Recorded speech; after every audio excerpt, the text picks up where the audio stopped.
سلامونه د عربي ژبې د زده کړې د لړۍ ته په خیر راسئ.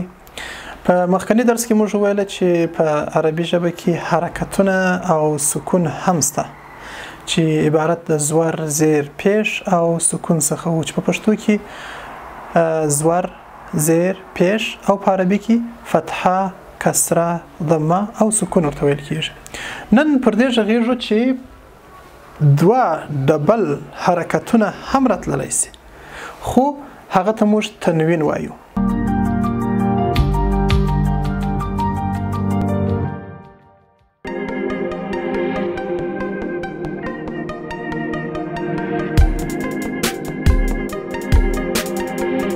په عربي ژبه کې تنوین هغه دی چې دوه زوره، دوه زیره یا دوه پیشه راسي، خو دغه تنوین د یو اسم یا د یو کلمې په اخر کې راځي. دی نه په سر کې راتللی شي، نه په منځ کې، یوازې باید په اخر باندې وي. دوه زوره که چیرې راغلي یو د یو اسم پر سر باندې ته تنوین الفتح وایي. مخکې مو ویلي وه چې فتحه معنا زور، تنوین الفتح معنا د زور تنوین، یعنی ډبل زور یا دوه زورونه. مثلا دوه زورونه دي، دا د یو حرف پر سر باندې راځي، کښته نه راځي. مثلا پر با باندې دوه زورونه دي. د دې تلفظ داسې دی لکه د ب د زور تر څنګ چې یو ساکن نون ور بلابد کو، بن بن.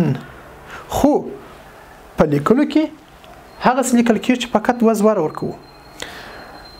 یوازې د زور تنوین د الف پر شکل باندې لیکل کېږي، یعنی که چیرې موږ پر یو اسم باندې، پر یو توري باندې د فتحې یا د زور تنوین راوړي، هغه اخري حرف د حرف په اخر کې باید موږ الف ولرو، پر الف باندې دوه زور ورکو. لکه دلته چې مو لیکلي دي بن، باید په دې شکل باندې ولیکل شي. د با وروسته الف، پر الف باندې دوه زورونه. دا د عربي ژبې د لیکلو قاعده ده، خو تلفظ یې بیا په دې شکل دی چې د ب وروسته لکه نون چې موږ وایو ساکن نون، بن.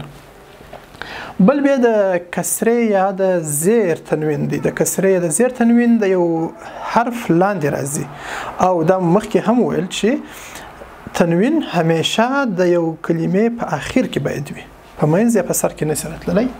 لکه بن، دا د کسرې تنوین دی. د کسرې تنوین یعنی کسره وایي، د هغه تر څنګ بیا ساکن نون غوندې دی، بن بن. بل د زمې تنوین دی. د زمې تنوین یا د پیش تنوین چې ډبل یا دوه پیشونه د یو اسم په اخر کې راسي، هغه تلفظ هم داسې دی چې لومړی د زمه ورپسې ساکن یا ورغندۍ والا نون ورسره یو ځای کوو. لکه بن بن، با پیش لري، دغه تر څنګ یو ساکن نون، خو په لیکلو کې باید په دې شکل باندې ولیکل شي. بیا راګرځم، د فتحې د زور تنوین په دې شکل باندې لیکل کېږي، خو پر سر باندې باید الف، د الف پر سر باندې باید ولیکل شي. او د کسرې تنوین په دې شکل چې دوه زیرونه د یو حرف لاندې وي. او د پیش تنوین یا د زمې تنوین هغه دی چې پر یو حرف باندې دوه پیشونه راسي. یادونه کوم چې د تنوین د یو اسم یا د یو کلمې په سر کې نشي راتللی، په منځ کې نشي راتللی. د دې ځای یوازې د اسم په اخر کې دی. او یو یادونه بل کوم چې د ویډیو د لیدلو سره د افغان ری د چینل سبسکرایب کړئ، ترڅو د نورو علمي موضوعاتو څخه هم برخمن شئ.